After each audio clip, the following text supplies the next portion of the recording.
So ayan mga kadrama-rama lang po inaabangan nyo po no, yung next na mangyayari dito sa Prinsesa ng City Jail dahil sobrang nakakatins na nga po no, at saka nakaka-excite na nga din po talaga yung pinapakita ni Director ngayon. Papalapit na nga po talaga ng pagtatapos nito.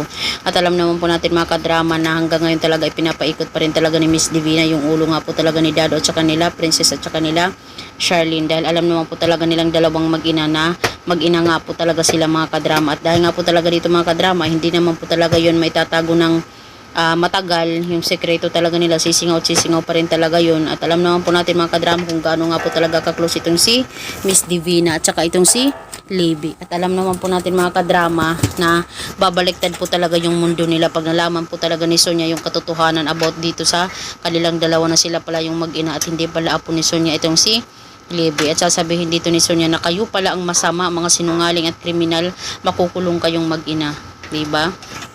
At dahil nga po talaga ito mga kadrama, sobrang nga po talaga yung paghingi ng kapatawaran nga po talaga ni Libby, dahil napamahal na din po talaga siya sa kanyang lola Sonia, na kahit alam naman po natin na hindi talaga siya kadugo.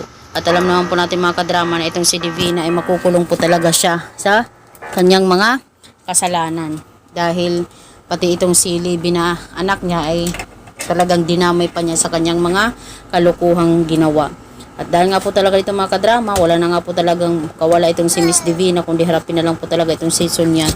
Imbis na close sila, gusto nga po talaga din ni Sonia itong si Divina para kay Raymond.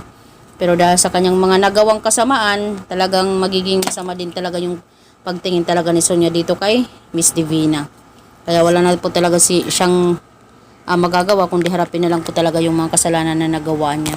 Diba? Dito sa kanilang pamilya, lalong-lalo na sa kanyang apo na si Princess.